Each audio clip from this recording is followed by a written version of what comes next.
গণতন্ত্রকে আজকে আমরা সেই জায়গায় নিয়ে যেতে চাই যে জায়গায় গণতন্ত্র সত্যিকার অর্থেই জনগণের কল্যাণের জন্য কাজ করতে পারে।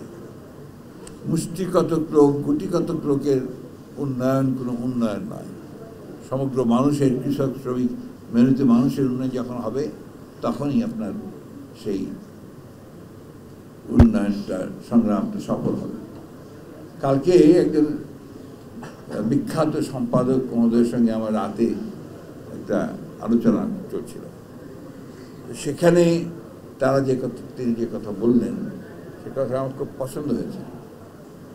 বলছে, আপনারা কি করছেন না করছেন জানি না, কিন্তু বাংলাদেশের মানুষ কিন্তু বিএনপির উপরে তাকিয়ে আছে। বিএনপি তাদের পরিবর্তনটা আনবে।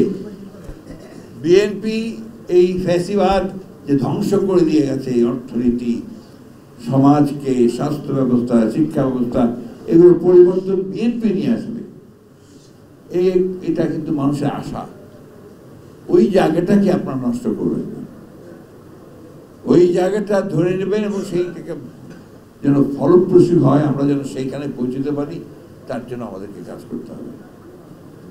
আমি আবারও আপনাদেরকে অনুরোধ করব যে আমরা সবাই একটা বিষয়ে ঐক্যবদ্ধ হই, যে আমরা আমাদের দেশের মানুষের যে আশা, যে প্রত্যাশা, স্বপ্ন, সেটাকে আমরা বাস্তবায়িত করার জন্য আমরা যারা বিএনপির কর্মী আছি তারা সবাই একযোগে কাজ করব।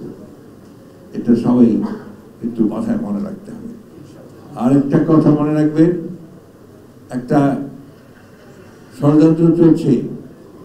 সেই ষড়যন্ত্রটা হচ্ছে যে এই মধ্যপন্থা রাজনীতি, উদারপন্থী রাজনীতি, উদারপন্থী গণতন্ত্র, তাকে সরিয়ে দিয়ে একটা উগ্রবাদের রাজনীতিকে নিয়ে আসা বাংলাদেশে, এটাও বাংলাদেশের জন্য চরম ক্ষতিকর হবে। আমাদেরকে সেই জন্যই এই উদারপন্থী গণতন্ত্রকে প্রতিষ্ঠা করবার জন্য ঐক্যবদ্ধ হয়ে কাজ করতে হবে।